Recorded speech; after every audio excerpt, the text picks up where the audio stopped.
Hi friends, అందరికీ నమస్తే. నేను మీ అభిరామ్ రయ్య. టుడే ఇంట్రెస్టింగ్ టాపిక్ వచ్చేసి మన భారత వాయుసేన అనేది అమెరికా నుంచి 2015 ఒప్పందం ప్రకారం AH-64E అనే హెలికాప్టర్స్ని దిగుమతి చేసుకోవడం జరిగింది. అయితే ఇదివరకే 22 ఉండగా మళ్ళీ వీటిని కొత్తగా తీసుకోవడం జరిగింది. అయితే వీటిని ఎందుకు ఉపయోగిస్తున్నారు అని మీకు డౌట్ రావచ్చు.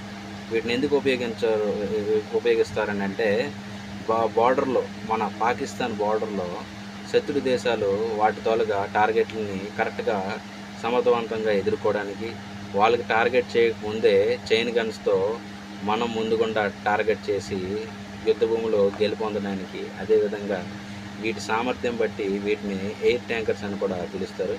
చూడాలి మరి ముందు ఇలా ఎయిర్ ట్యాంకర్స్ అని పిలిచే ఈ సామర్థ్యం ఉన్న హెలికాప్టర్స్ మన ఇండియన్ ఎయిర్ ఫోర్స్కి ఎంతగా ఉపయోగపడతాయో చూడాల్సి ఉంది. ఓకే, మీకు ఇటువంటి ఇంట్రెస్టింగ్ టాపిక్స్ గురించి మరిన్ని వీడియోస్ కోసం మీకు తెలిసిన వాళ్ళకి షేర్ చేయండి. మా ఛానల్ని ముందుగా సబ్స్క్రైబ్ చేయండి. Thank you for watching.